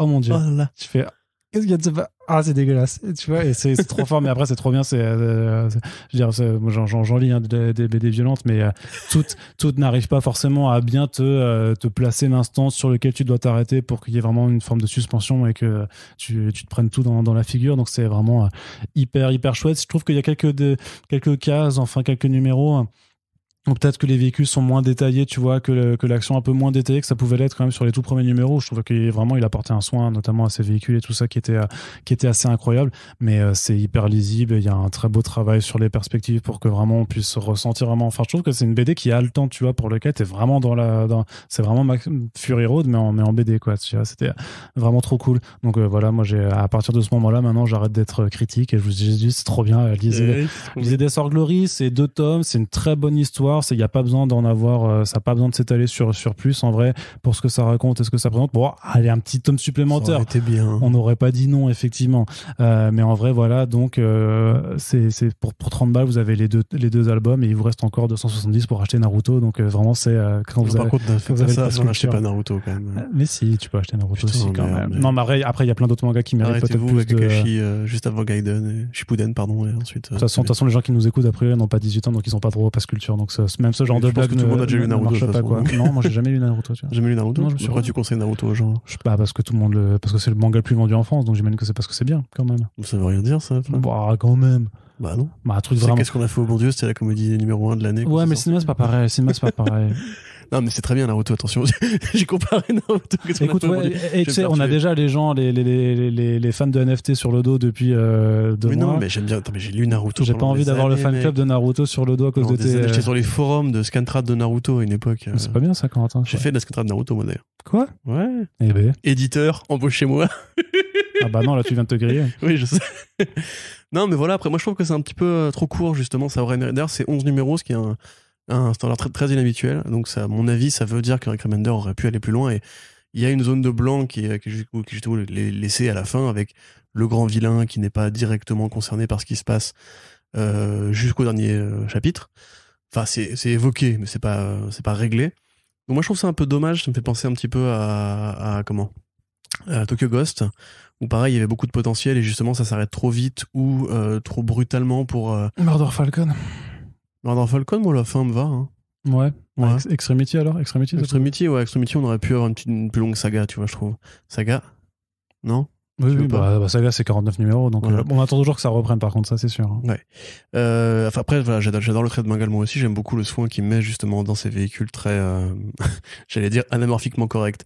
Très réel, tu vois, justement, il y a vraiment la carrosserie de la bagnole principale qui est un peu une sorte de Ford Grand Torino, tu sais, avec cette espèce de truc super carré, qui est tout le temps carré, peu importe l'angle sur lequel tu regardes, tu vois, qui est vraiment travaillé avec les lignes assez claires. C'est un trait plus léger d'ailleurs, avec des contours plus aériens, plus dynamiques, plus cartoon un petit peu aussi que justement les artistes qui bossent habituellement avec Remender, donc c'est très agréable. Il y a des très belles scènes de course-poursuite, c'est très très beau. Ça participe du propos politique de Rick Remender sur le fait de quitter la société, puisque c'est un petit peu justement un grand ennemi du commun des gens, on va dire, et qui là développe un mythe très américain qui est donc la Route 66, les nomades, effectivement. Alors c'est pas vraiment Nomadland, parce que Nomadland c'est un choix de vie, effectivement, dans les deux cas, c'est un choix individuel de vivre hors du grid, mais là en l'occurrence c'est plus les truckers, tu vois, où les gens qui voulaient monter une vie parallèle, dépouiller de l'argent, grosso modo, et qui sont un peu sédentaires, en vrai, puisque Red, il avait un garage, Ouais. ils avaient une vie d'une communauté, en fait, tu vois. Il y a ce côté, d'ailleurs, un petit peu, tu sais, Glory, elle s'est mariée trop jeune, par exemple, il y a ce côté de truc où tu peux croiser dans des vraies communautés qui sont peut-être moins éduquées ou quoi, tu vois. Non pas que ce soit, en l'occurrence, le propos, mais non, moi, j'ai bien kiffé aussi. C'est pas le Remender qui m'a le plus marqué parce que justement je trouve qu'il aurait pu aller plus loin et que Oui, ça m'énerve que Remender justement depuis quelques années ses projets ne sont plus aussi ambitieux dans la durée que Black Science ou Deadly Class. Ouais. Ou Low, même Low était assez long encore, tu vois. Mais... Après Low ça part plus en couille. Enfin scénaristiquement ça part plus en couille. Mais ouais, enfin après c'est plus la faute du dessinateur si c'était autant en retard. Mais ouais, carrément on voit du Bengal qui fait justement du il faut flinguer Ramirez, qui fait un petit peu du Mad Max, qui fait un petit peu du 619 aussi d'ailleurs. Je trouve ça bizarre qu'ils aient jamais travaillé ensemble. Mais parce que pour le coup c'est très compatible en termes de thématiques. Ce serait compatible, effectivement. D'esthétique très américaine, très la route, très les flingues, très les gangsters, un petit peu cartoony et tout. Donc moi j'ai bien kiffé. Il y a aussi du No Country for Old Men avec, tu sais, le monsieur dont tu parles sauf que lui c'est pas un canon à air, grosso modo. C'est un canon à azote liquide. C'est un canon à glace, ouais, c'est ça, à azote liquide, ouais. Du coup non, j'ai bien kiffé, effectivement, achetez-le. Enfin, j'ai pas besoin de le dire, c'est du Rick Remender et du Bengal, il faut l'acheter évidemment. Mais si tu m'entends, Eric, à l'avenir, je veux des projets d'au moins 20 numéros, sinon c'est même pas la peine. Bah, je crois que c'est loupé, parce que pour l'instant c'est The Scumbag, et The Scumbag c'est pas du tout 20 numéros, donc... Il a dit combien de numéros après c'est une mini-série, hein, c'est sûr. Oh, pourquoi, frère? Il avait dit c'était en 8, je crois, avec un artiste différent à chaque fois et tout ça, non? Mais... Ou peut-être que ma mémoire, je me joue des tours, je ne sais tu pas. dois avoir raison. En tout cas, Death or Glory, c'est de la frappe. C'est de la frappe. Tout simplement. Et c'est comme cela que l'on va conclure ce podcast. Voilà, une bonne heure 20 en notre compagnie avec 8 albums, je crois, chroniqués par nos soins. Donc on espère que les Back Issues, ça vous plaît toujours autant, que vous lisiez ou pas ce dont on parle. On espère qu'au moins ça a le mérite soit de vous intéresser, soit de vous dire voilà. Par exemple, Très bien dit. C'est vachement bien. J'imagine le mec en train d'écouter qui fait voilà. Chercher le mot permanence peut-être. Non, pas du tout. Je l'ai eu avant. Je l'ai eu avant. Non, mais voilà, l'idée c'est vraiment de vous parler de choses qui peuvent vous intéresser. Donc n'hésitez pas à nous faire vos retours sur les émissions, sur le contenu en lui-même et sur les albums. S'il y a des choses que vous avez envie de lire, que vous avez l'intention de lire ou que vous avez lu et sur lesquelles vous partagez ou pas notre avis. Peut-être par exemple que Excellence, vous avez trouvé ça excellent. On sera ravis de pouvoir en discuter avec vous. Et en tout cas, on vous rappelle aussi que dans la description du podcast, il y a des liens pour vous procurer tel ou tel album chez nos amis et partenaires de Comics Zone. Ça permet d'aider une boutique indépendante située à Lyon qui fait du très très bon travail et à qui on fait plein de bisous. Et puis ça nous fait aussi un petit coup de pouce à nous si vous passez par chez eux. #PasseCulture. Et voilà, tout à fait. Et donc, qu'est-ce que je voulais finir ? Voilà, j'ai conclu, mais merci. Avec ta blague pourrie, ça m'a perturbé. Donc, on va terminer avec le rire de Corentin. Et on vous dit à très bientôt sur les belles ondes de First Print. Oui. Salut ! Salut !